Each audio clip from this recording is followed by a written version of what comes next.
नमस्कार दोस्तों, स्वागत है आपका एक और नई वीडियो में। बात करेंगे हरियाणा कौशल रोजगार निगम से जुड़ी नई जानकारी के साथ। हरियाणा कौशल रोजगार निगम में आप अपना स्कोर कैसे चेक कर सकते हैं और आपके जो सीईटी का स्कोर है वो 10 के 10 नंबर आपको मिलेंगे या 10 में से कम मिलेंगे, इसके बारे में कंप्लीट जानकारी आपको दी जाएगी। और स्कोर में आपके पास कितना होना चाहिए कि आपका सिलेक्शन हो जाए, इसके बारे में भी आपके साथ डिस्कशन करेंगे। तो सबसे पहले तो जो है भर्तियाँ आई हुई हैं, 16 भर्तियाँ आई हैं। 27 जनवरी लास्ट डेट है जिसको भी फॉर्म अप्लाई करना है। अगर रजिस्ट्रेशन कर रखा है तो आपको अप्लाई करना है, और अगर आपने रजिस्ट्रेशन ही नहीं कर रखा, कभी ये फार्म ही नहीं भरे हरियाणा कौशल का, तो आपको पहले रजिस्ट्रेशन करना होगा, उसके बाद अप्लाई करना होगा। ठीक है, अप्लाई कैसे होगा, रजिस्ट्रेशन कैसे कर सकते हैं, वीडियो का लिंक डिस्क्रिप्शन में, वहाँ से देख सकते हैं। सीईटी का स्कोर कैसे अपलोड कर सकते हो, ये जानकारी भी वहाँ पे दी गई है। तो सबसे पहले तो बात कर लेते हैं सीईटी के 10 नंबर मिलेंगे या कम मिलेंगे। पहले तो एक बात को समझ लो, अगर ग्रुप डी के फॉर्म अप्लाई किए हैं तो ग्रुप डी का सीईटी देखा जाएगा। ग्रुप सी के लिए अप्लाई किए हैं तो ग्रुप सी का। कहने का मतलब, अगर प्रेफरेंस आपने ग्रुप डी की भरी है, ठीक है, पीएन लगना चाहते हो, बेलदार लगना चाहते हो, हेल्पर, अटेंडेंट, चौकीदार, स्वीपर, माली, ठीक है, कुक, इन पदों पे लगना चाहते हो तो ग्रुप डी का सीईटी होना चाहिए, या तो आपके पास क्लियर, या ग्रुप सी का भी क्लियर है ना, तब भी नंबर मिलेंगे आपको। ये बात पॉलिसी में लिख रखी है। लेकिन अगर ग्रुप सी की पोस्टों के लिए अप्लाई कर रखा है, conductor, driver, data entry operator, JE, ठीक है, सुपरवाइजर, हॉर्टिकल्चर में सुपरवाइजर जो है, या फिर टैक्सेशन इंस्पेक्टर, इनके लिए अप्लाई कर रखा है तो ग्रुप सी का ही क्लियर होना चाहिए। ठीक है, अगर ग्रुप सी की पोस्टों के लिए अप्लाई कर रखा है तो ग्रुप सी का ही होना चाहिए। लेकिन अगर ग्रुप डी के लिए अप्लाई कर रखा है और ग्रुप सी का सीईटी क्लियर है, तब भी आपको नंबर दिए जाएंगे। ठीक है, उसके बाद बात आती है कि 10 के 10 नंबर मिलेंगे या कम मिलेंगे। तो आपको दिखा देता हूं मैं। तो सीईटी के नंबरों के बारे में बात करें उससे पहले आपको बता दूं, टेलीग्राम ग्रुप है, व्हाट्सएप ग्रुप अपना डिस्क्रिप्शन में लिंक है, उसको जरूर ज्वाइन कर लेना। टेलीग्राम ग्रुप से जुड़ जाना। लगभग 13,500 कैंडिडेट वहाँ पे जुड़े हुए हैं। तो बात कर लेते हैं। सबसे पहले तो ये देख सकते हो, ये एक रिजल्ट आया हुआ है। कैंडिडेट के हैं 46.73013336 नंबर। लेकिन अब आपने को कितना कहाँ तक देखने हैं, सिर्फ जो ये है 40.73, ठीक है, ये देख लिया आपने। इस कैंडिडेट के 40.73 नंबर हैं, ठीक है, ये देख लिया।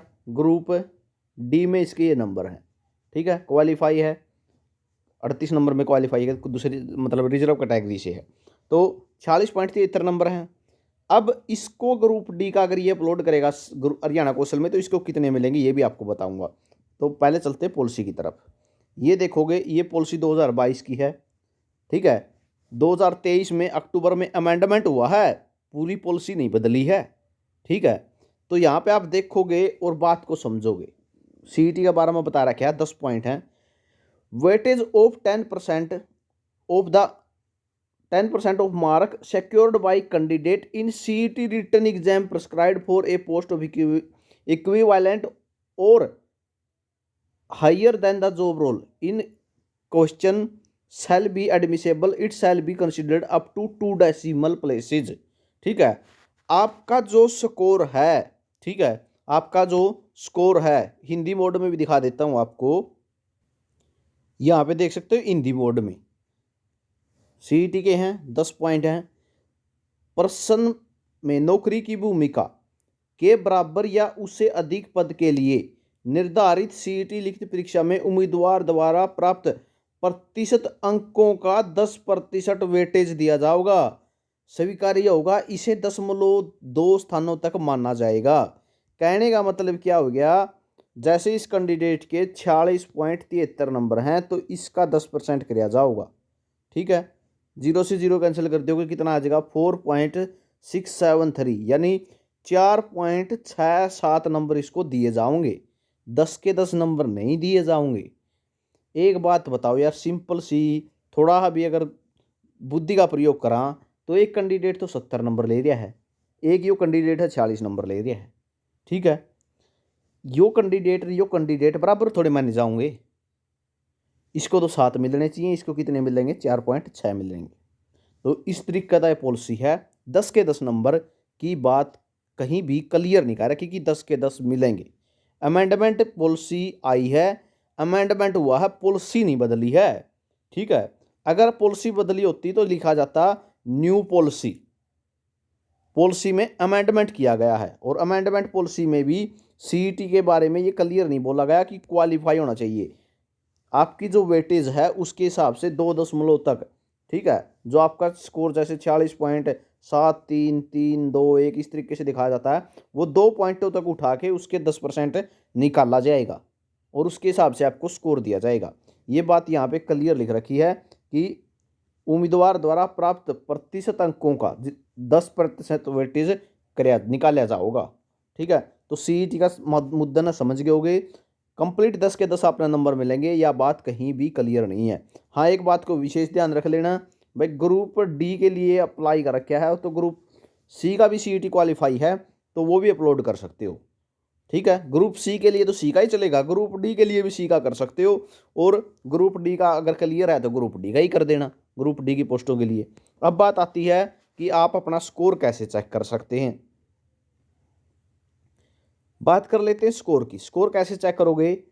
जो आप कैंडिडेट रजिस्ट्रेशन लॉगिन पे क्लिक करोगे, फैमिली आईडी भर के मोबाइल नंबर से लॉगिन करके देखोगे, तो पहले स्टेप पे आपको यहाँ पे आपकी जो कैंडिडेट की रजिस्ट्रेशन आईडी है उसके नीचे व्यू प्रोफाइल का ऑप्शन मिलेगा। इस पे क्लिक करना है, सारा जो रिकॉर्ड खुल के आ जाएगा। किस तरीके से आ जाएगा वो भी आपको मैं दिखा देता हूँ।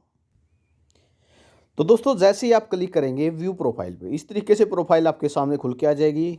कंप्लीट आपकी जानकारी आएगी यहाँ पे आपने जो एजुकेशन क्वालिफिकेशन वो आएगी, एक्सपीरियंस की डिटेल आ जाएगी, एनएस के वेब सर्टिफिकेट, आईटीआई का कोई सर्टिफिकेट या टेक्निकल क्वालिफिकेशन का कोई सर्टिफिकेट लगाया है नहीं वो आ जाएगा, और नीचे आ जाएगा आपका स्कोर कार्ड यहाँ पे।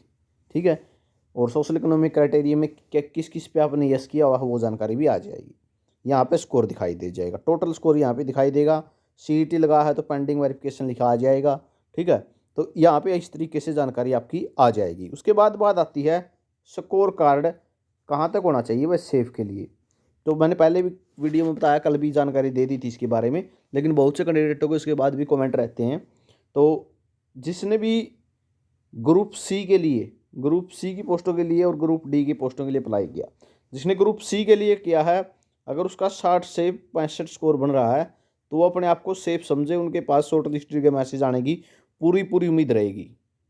और ग्रुप डी में जिसका 65 से 70 स्कोर बन रहा है वो अपने आप को सेफ समझे, क्योंकि 65 नंबर लगभग सभी जो है क्राइटेरिया को जोड़कर ही बनते हैं। जिसके पास लगभग सभी क्राइटेरिया है तो वो अपने आप को सेफ समझे। जिसकी फैमिली आईडी के भी 40 लग जाएंगे या 30 लगे, लेकिन नंबर आपके 65-70 होने चाहिए, तभी आपके पास शॉर्ट लिस्टेड आएगा। तो ये जानकारी आपके लिए रहेगी। जानकारी कैसी लगी कमेंट करके ज़रूर बताओगे, और टेलीग्राम ग्रुप, व्हाट्सएप ग्रुप से जुड़ जाना, लिंक डिस्क्रिप्शन में दिया हुआ है। वहाँ पे हर जानकारी शेयर की जाती है। हरियाणा कौशल की हर भर्ती की update, registration, apply, short listed के मैसेज, ऑफर लेटर, सारी जानकारी वहाँ पे दी जाती है। तो सीईटी के बारे में विशेष जानकारी आपके लिए ये रहेगी कि 10 के 10 किसी को नहीं मिलेंगे, आपका क्राइटेरिया देखा जाएगा। ठीक है, तो ये जानकारी रहेगी। वीडियो आपने देखी इसके लिए बहुत बहुत धन्यवाद।